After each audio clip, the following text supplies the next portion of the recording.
पंचमी छठ, वो 3 दिन आपकी दाई नासिका से अर्थात राइट नॉस्ट्रिल से सांस चलेगा। उसके बाद सप्तमी, अष्टमी, नौमी, ये 3 दिन वापस बाई नासिका से लेफ्ट साइड से सांस चलेगा।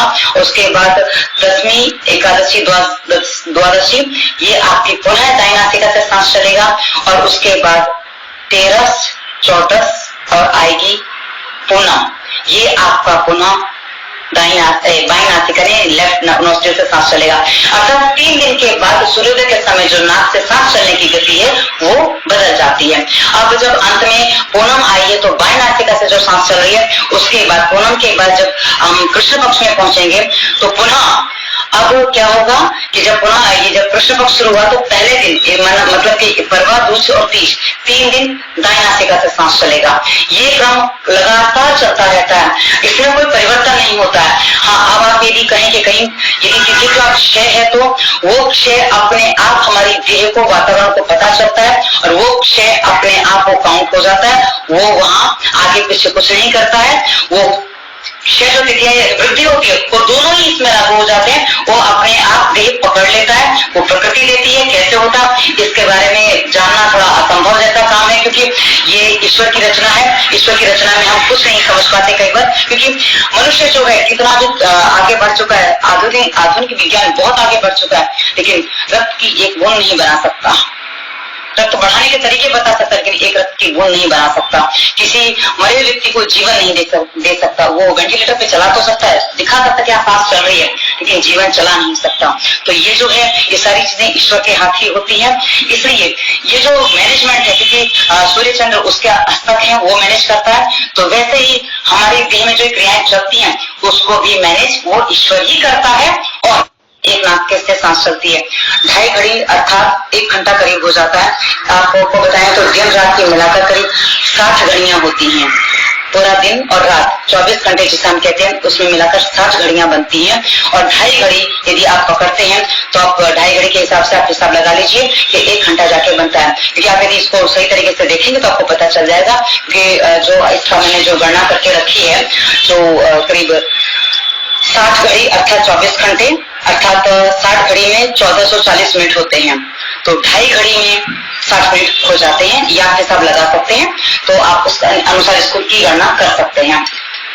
अब कौन सी नाक से कब सांस चलती है, यदि आपको ये पता चल जाए, इसका साइंस पूरा पता चल जाए, इसका विज्ञान पता चल जाए, तो आप अपने आप को रोगी होने से बचा सकते हैं।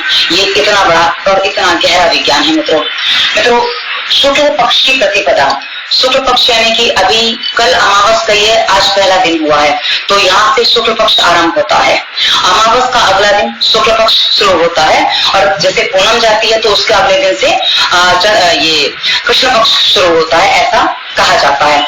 तो जहाँ अमावस गई है उसका अगला दिन जहाँ शुक्ल पक्ष शुरू होता है, उसकी प्रतिपदा यानी कि पहला दिन शुक्ल पक्ष की प्रतिपदा, द्वितीया, तृतीया, अर्थात ये आपको तिथि के अनुसार ही गिनना होगा। इसको आप तारीख के अनुसार नहीं गिन सकता, क्योंकि ये जो गति है ये चंद्र के अनुसार चलती है और किसी कैलेंडर के हिसाब से ये गति नहीं चलती है। तो यहाँ आपको अपना भारतीय जो पंचांग है या जो देशी कैलेंडर है उसका ही इस्तेमाल करना होगा, अन्यथा आप इसको समझ नहीं पाएंगे। आपके पास जो भी व्यवस्था हो आप उसमें इसको ले सकते हैं। तो जो अमावस गई है, शुक्ल पक्ष आरंभ हुआ है, वहां से प्रतिपदा, द्वितीया, तृतीया यानी कि 3 दिन, ये जो 3 दिन आएंगे उससे आपका चंद्र नाड़ी अर्थात बाएं नासिका से सांस चलेगा। ये आप स्पष्ट समझ लें, मैं आपको एकदम स्पष्ट और बारीकी से बता रही हूँ कि शुक्ल पक्ष की जो प्रतिपदा आएगी वो 3 दिन, 1, 2, 3 दिन आपकी जो सांस है वो सूर्योदय के समय, जिस समय सूर्योदय होता है उस समय आप यदि आप उसको चेक करेंगे तो आपकी चंद्र नाड़ी से सांस चलनी चाहिए, तो ये सही है। और उसके बाद जो 3 दिन आएंगे मतलब चौथ, पंचमी, छठ, वो 3 दिन आपकी दाई नासिका से अर्थात राइट नॉस्ट्रिल से सांस चलेगा। उसके बाद सप्तमी, अष्टमी, नौमी, ये 3 दिन वापस बाई नासिका से लेफ्ट साइड से सांस चलेगा। उसके बाद दसवीं, एकादशी, द्वादशी, ये आपकी पुनः दाई नासिका से सांस चलेगा। और उसके बाद 13, 14 और आएगी पूनम, ये आपका पुनः बाई नासिका ने लेफ्ट नॉस्ट्रिल से सांस चलेगा। अर्थात 3 दिन के बाद सूर्योदय के समय जो नाक से सांस चलने की गति है वो बदल जाती है। आती है। अब जब अंत में पूनम आई है तो बाएं नासिका से जो सांस चल रही है, उसके बाद पूनम के बाद जब हम कृष्ण पक्ष में पहुंचेंगे तो पुनः अब क्या होगा कि जब पुनः ये जब कृष्ण पक्ष शुरू हुआ तो पहले दिन मतलब कि परवा, दूज और तीज 3 दिन दाएं नासिका से सांस चलेगा। ये क्रम लगातार चलता रहता है, इसमें कोई परिवर्तन नहीं होता है। हाँ, अब आप यदि कहें कि कहीं यदि तिथि का क्षय है तो वो क्षय अपने आप हमारी देह को, वातावरण को पता चलता है और वो क्षय अपने आप वो काउंट हो जाता है, वो वहां आगे पीछे कुछ नहीं करता है। वो क्षय जो तिथियां वृद्धि होती है वो दोनों ही इसमें लागू हो जाते हैं। वो अपने आप देह पकड़ लेता है, वो प्रकृति देती है। कैसे होता है इसके बारे में जानना थोड़ा असंभव जैसा काम है, क्योंकि ये ईश्वर की रचना है। ईश्वर की रचना में हम कुछ नहीं समझ पाते कई बार, क्योंकि मनुष्य जो है कितना भी आगे बढ़ चुका है, आधुनिक विज्ञान बहुत आगे बढ़ चुका है, लेकिन रक्त की एक बूंद नहीं बना सकता। रक्त बढ़ाने के तरीके बता सकता है, लेकिन एक रक्त की बूंद नहीं बना सकता। किसी मरे व्यक्ति को जीवन नहीं दे सकता। वो वेंटिलेटर पे चला तो सकता है, दिखा सकता है कि सांस चल रही है, लेकिन जीवन चला नहीं सकता। तो ये जो है ये सारी चीजें ईश्वर के हाथ ही होती है।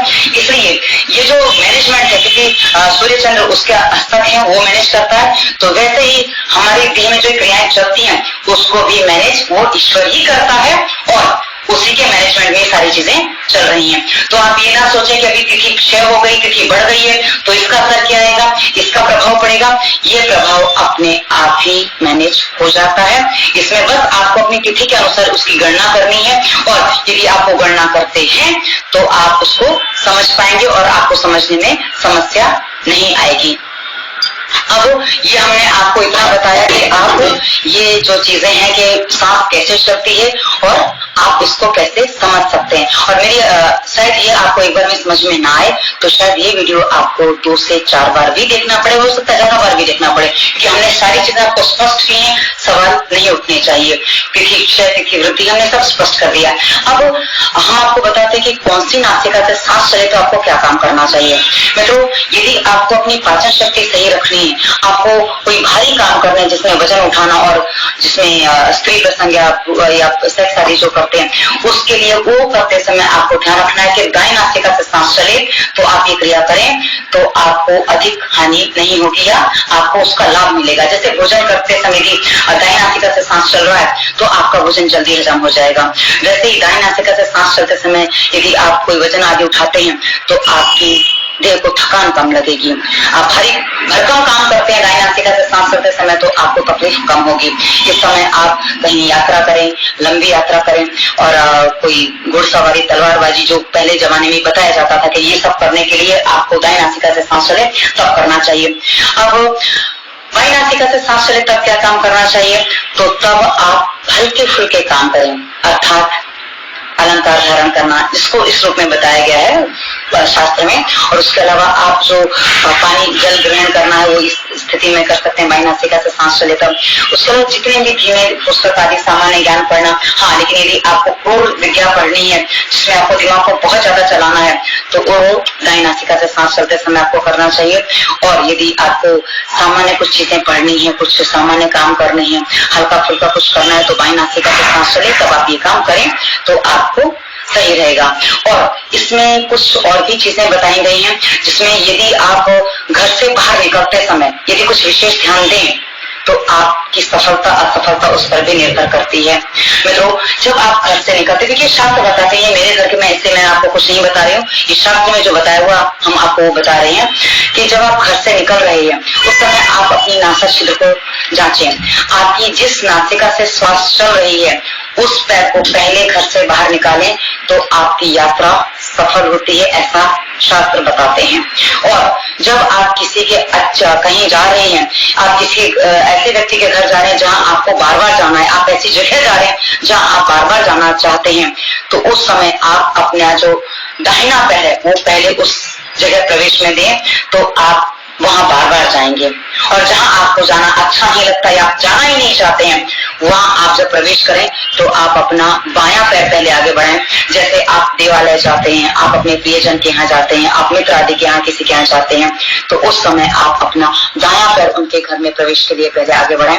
इसलिए हमने देखा है हमारे यहाँ जब वधू प्रवेश करती है तो उससे कहा जाता है दायां पैर पहले आगे बढ़ाना, बायां नहीं बढ़ाना, दायां अर्थात राइट। आप ये देख के रख रहे हैं क्योंकि मेरे मुंह से बायां लेफ्ट राइट कम निकलता है, दायां बायां निकलता है, तो आप उसको अपने मुंह, क्योंकि मैंने पहले दायां बायां क्या है बता दिया है, तो आप अपने मस्तिष्क में उसको स्पष्ट कर लें, और नहीं तो आप अपने घर में कहीं लिख के रखें, ताकि जब मैं दायां बायां बोलूं तो आपको मस्तिष्क में स्पष्ट हो जाए। क्योंकि बहुत से लोग कहते हैं आप लेफ्ट राइट बोलिए, मुझे नहीं बोलना जमता है, मैं नहीं बोल पाती हूँ, मैं दायां बायां ही बोल पाती हूँ।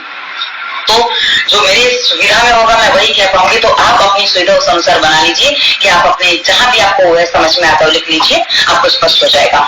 और जब आप किसी हॉस्पिटल आदि में जाते हैं, किसी अप्रियजन के यहाँ जाते हैं, किसी शत्रु के यहाँ जा रहे हैं जिसको आप शत्रु मानते हैं, तो आप बायां पैर पहले आगे बढ़ाइए, तो आपको वहां कम जाना पड़ेगा, ऐसा हमारे शास्त्र बताते हैं। तो ये इसका पहला भाग है।